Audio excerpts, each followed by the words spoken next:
Hello, my name is John and today on Mono Story we're going to be discussing my thoughts on Kaiju number 8 and whether it is good or not.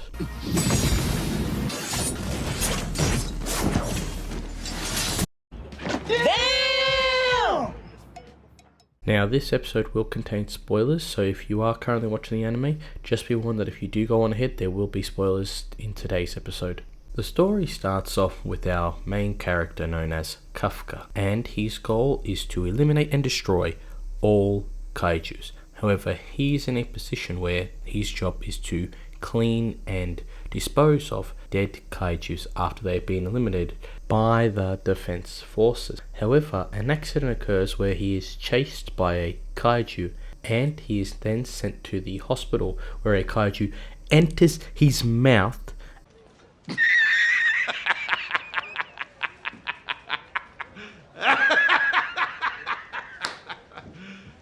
Are you serious? And makes him Kaiju number 8. And his goal now is to fight kaijus while keeping his secret.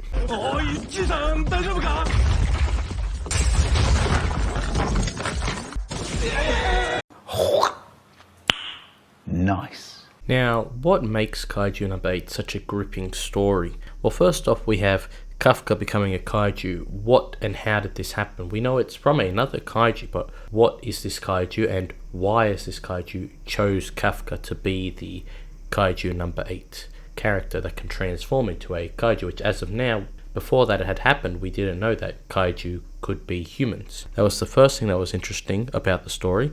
Another thing that was interesting is why are the kaiju attacking? We don't have a reason. They just spawn out of nowhere and they just start attacking Japan, and we have no understanding of what their reasoning is. Is there a purpose for their attack, or they just, like other animals, they just want food or they're hungry, you know? So we don't know that yet. Another question we had is, where are they coming from in terms of the kaiju? Are they coming from another dimension? Are they living on the Earth in a secret location? Are they intergalactic species? We don't know what they are at this point. All we know is that they are attacking Japan specifically and destroying buildings and creating a whole lot of trouble for the inhabitants. And the last in question we had is for the different characters in our story and what are their stories. You know, we had all the different characters, not just including Kafka. We had people like Soshiro, we had Mina, we had Ichikawa or Kikoru, and what are their stories about and who are these characters and why are they important to the story? And all these certain aspects gripped our understanding of the basics of the story from the start, and that is what made people, including myself, want to continue on either watching the story through the anime or reading the manga to get ahead to find out what is going on in Kaiju no 8.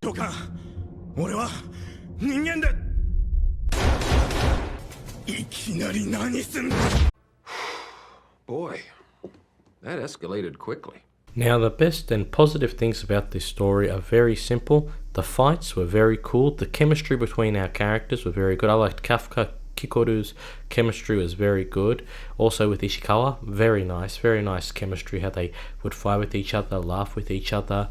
There'd be moments where Kafka would show his intelligence in the first season of the anime or very early on in the manga, and that was a very cool sort of thing where he was showing how the insides of a kaiju worked and how we could defeat the kaiju using those thoughts and abilities. Also, the understanding of the weapon system, how kaiju could become weapons after they've been defeated, is very awesome. Very cool. How Kikoru had this axe looking thing, we're talking in the first season, with her father having those fist looking things, Mina using the gun, like all of those cool, awesome weapons from kaiju, and it shows that humans in the defense force can use kaiju abilities through these weapons, made it even better. And let's not forget the tiger. Bro's a G. Bro goated, okay? Mina's in the bathtub and the tiger's there. G, mate.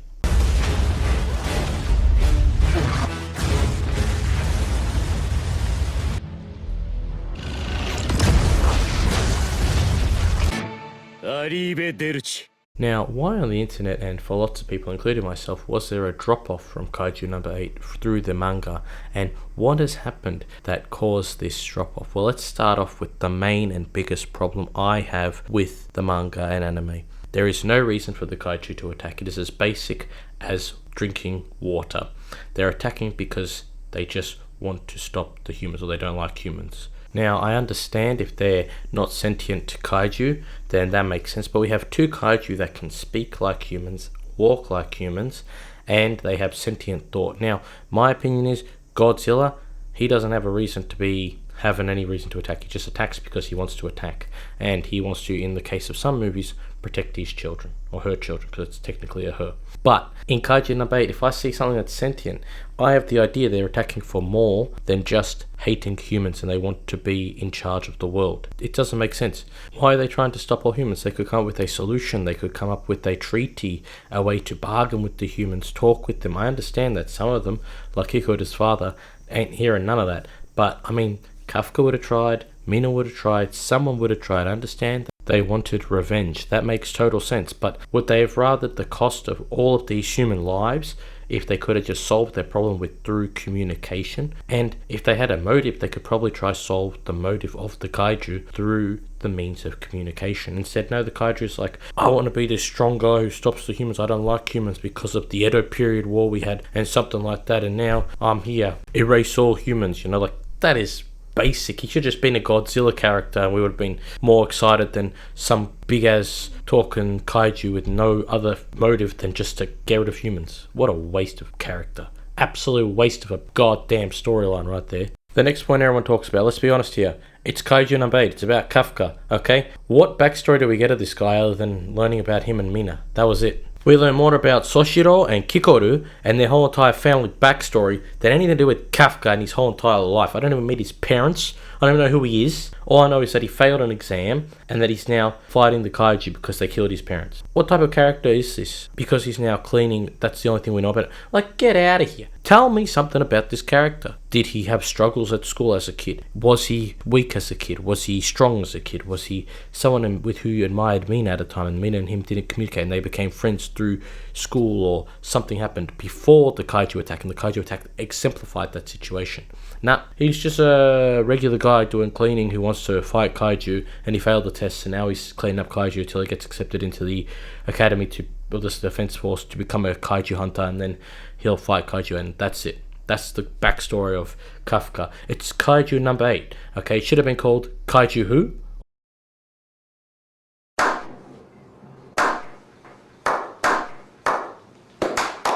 Or Kaiju not number 8, because it's better off that way, I think. Or it should have been called Defense Force, Kaiju Stopping Force, something like that. Because Kaiju number 8 means it's about Kafka. It's his story. And all we're getting is everyone else but Kafka. Okay, I know more about Kikoru's mum, Kikoru's dad. Okay, I know more about Soshiro's family and his way of using the sword. I even know more about the new character Gen and his love for manga and anime and that sort of motif where he has his Gundam and his Gundam got broken. And he's like, oh my gosh, my Gundam got broken. That is good character writing. What does Kafka even like? Anime, manga? What does he do other than drink beer one time? Who is this character? Why am I watching him if I'm going to get him in one scene going, oh, Kaiju number 9. Oh, and then 10 scene soundtrack is just fighting Kaiju number 9. Or he'll make some face and he'll be like, it's okay, I got you covered, and then fight, and that's it. Like, why am I watching this show? What am I reading about? Kaiju number 8 or what? What's the point, And the last point we have is Kaiju number 9. Oh, brother, this guy stinks! Why is he still alive? Why is he still fighting Kaiju number 8? And then he somehow resurrects himself like 50 times. He's like in 100 chapters. Can he just be deleted, gone with, okay? I'd rather have another villain in the final arc, which we don't even know is the final arc, which is another point. It's like, why has the story ended when I don't even know anything about the main character, and now we're at the end of the story, and nothing at the end happens other than Kafka doesn't even get with Mina. Come on, story. What are you doing? But anyway, why is this Kaiju number 9 not deleted till the end of the story? And then at the end, another weird magical thing happens from like the Edo period with reference, and Kafka becomes the kaiju and he's fighting Kaiju number 9, and Kaiju number 9 becomes this other entity.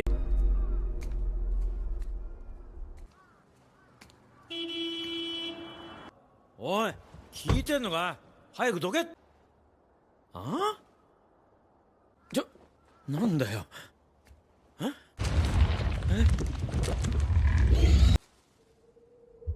速報です。It's time to stop!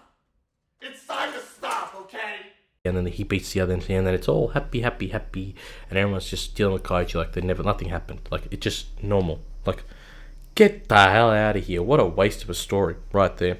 What a waste of my time. Absolute baloney. He should have beaten the kaiju. We should have got a reason for their existence. We should have been told why they're attacking, and we should have got more about Kafka. Absolute terrible drop off right there. The story should have finished at season 1. Season 1 was where it ended, I think, for me, if not most people, because once that happens, it's just all about everyone else, the everyone else show. Oh, and that's another problem with the story. What the heck is going on with character development? We get one character, and then all of a sudden 50 characters, 20 characters. I lose count of the characters. We didn't even get all the other types of the teams. We only got Team 1 and Team 3. No other team exists. Team 2, Team 4, forget them. We don't need to acknowledge who they are, who's in their story, who could be potential supporting good characters. Nah, they're just people. Not important. The absolute waste of a beautiful story right there. Absolute waste.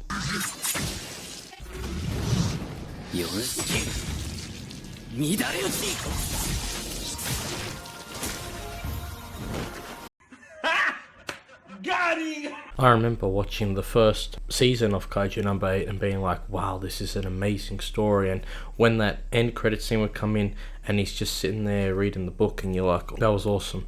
I think it was reading a book, maybe it was something else, but it was like that slow, lo-fi moment where it was like something big just happened and then just chill, relax. You're like, I gotta wait a week. And even now with season 2, I already know what's coming, so it's like, why am I gonna waste my time? But, there was a story there, it could have been done well, and it just got wasted. Terrible writing, and you just saw it. Even when I bought the first manga, I was so excited. I waited every single month for the next one. When it did come out, I was like storing it, saying, I'm ready to read this. It's going to be there for me. And I picked it up and I started reading it, and I was like, wow, is this good? And then it just slowly just started becoming this absolute dreadful waste of my time. And so, would I tell you to read this? Of course, go ahead. If you want to enjoy a brawl fest of 2 characters, you can go right ahead. But other than that, there is nothing really about this story. It's not really interesting anymore to me. There is wasted potential, pointless reading of it, and it's not going to remember it in 5-10 years. You're going to be like, oh yeah, remember that story with the monster? And your response is going to be, what story? And that's what's going to happen to Kaiju No. 8. It is going to become just another story in an endless amount of content that will be just a one-time watch, or a story that was a part of that certain time period, which is the 2025 time period. It'll be all it will be, just another thing on the shelf. I want to hear what you think about Kaiju No. 8. Do you think it's a good story? Are you enjoying the manga? Are you enjoying the anime? Did you enjoy it? Whatever you're currently at in the story, please write down in the comment section below and tell me how you think of Kaiju No. 8. If you haven't already liked, subscribed, press the bell button, please do so. And this is John from Mono Story. I will see you on another Mono Story.